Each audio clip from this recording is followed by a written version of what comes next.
17 जून 2009 कर्नाटक के हासन शहर के इंटरसिटी बस स्टैंड पर लेडीज़ वॉशरूम के बाहर भीड़ जमा थी। एक औरत अंदर गई लेकिन बाहर नहीं आई। घंटों तक दरवाज़ा बंद रहा। पुलिस ने जब दरवाज़ा तोड़ा तो जो अंदर का नज़ारा था उसने सबके रोंगटे खड़े कर दिए। एक औरत की लाश मिली, उसके मुंह से झाग निकल रहा था।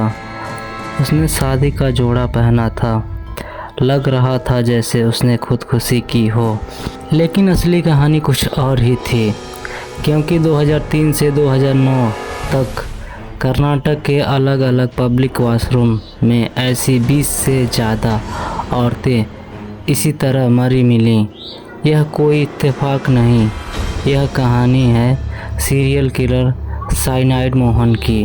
15 जून 2009 बंटवाल तालुका के बारीमार गांव की 22 साल की अनीता मुल्या घर छोड़कर भाग जाती है। एक चिट्ठी छोड़ती है।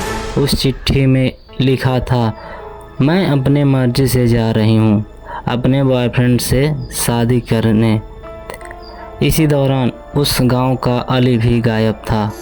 लोगों ने अफवाह फैला दिया। लव जिहाद दंगे भड़क उठे। पुलिस पर दबाव बढ़ा।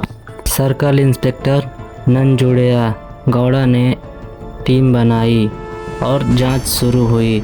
कुछ दिन बाद अली खुद पुलिस के पास पहुंचा। उसने कहा, मैंने अनीता को नहीं भगाया, वो किसी और के साथ गई है। सारे सबूत भी अली के हक में थे। पुलिस ने अनीता के फ़ोन रिकॉर्ड्स चेक किए। आखिरी बार वो किसी कावेरी नाम की औरत से घंटों तक बात कर रही थी। लेकिन जब पुलिस ने कावेरी से संपर्क करने की कोशिश की तो नंबर बंद था। घर पहुंचने पर पता चला कावेरी भी मिसिंग है। फिर पुलिस ने कावेरी के कॉल रिकॉर्ड्स निकाले। वहीं से दो और औरतों के नाम सामने आए, विनुता और पुष्पा। दोनों महीनों से गायब थीं। धीरे धीरे 20 से ज़्यादा ऐसी औरतें मिलीं जो मिसिंग थीं या फिर वॉशरूम में मरी हुई। पैटर्न एकदम सेम था। पुलिस को यकीन हो गया यह किसी एक ही शख्स का काम है। इन सभी नंबरों को ट्रेस करने पर एक ही IMEI नंबर बार बार सामने आया। लोकेशन कर्नाटक का दरलकट्टे गांव। पुलिस वहां पहुंची तो फ़ोन एक बच्चे के पास से मिला। उसने कहा, यह मेरे मामा का है, नाम मोहन कुमार विवेकानंद यानी साइनाइड मोहन। मोहन का बैकग्राउंड साफ सुथरा दिखता था। वह पेशे से एक स्कूल टीचर था, शादीशुदा, 2 बच्चों का पिता। लेकिन अंदर से वो एक शातिर मनोविकृत इंसान था। उसका तरीका बहुत ही अलग था। वह गरीब कम पढ़ी लिखी लड़कियों को टारगेट करता था जिसकी शादी किसी कारण की वजह से अटकी हो।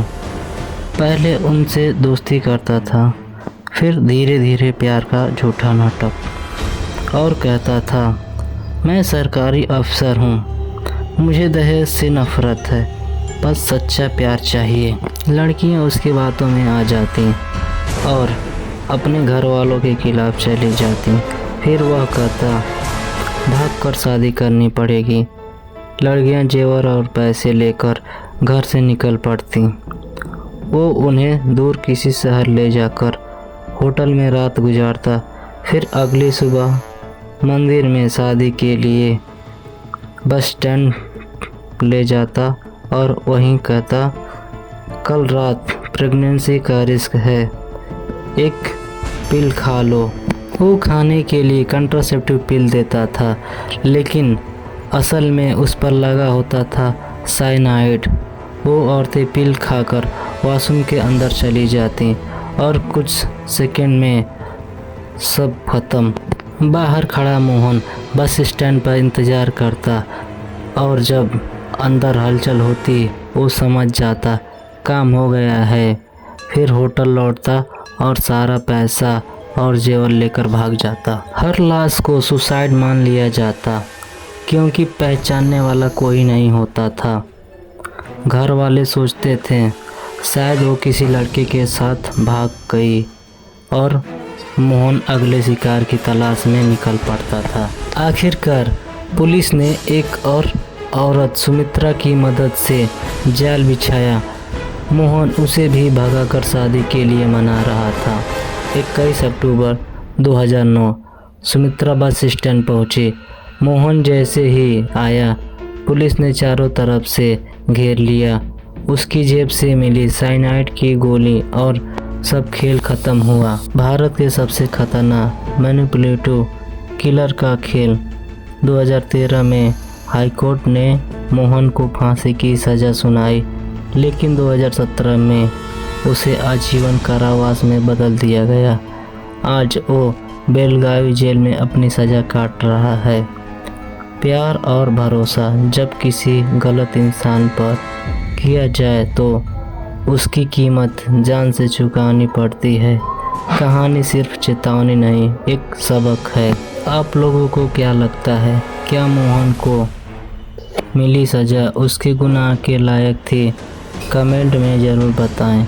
अगर ऐसी ही रियल ट्रू क्राइम कहानियाँ पसंद हैं तो चैनल को सब्सक्राइब करें और अगली कहानी में फिर से मिलते हैं।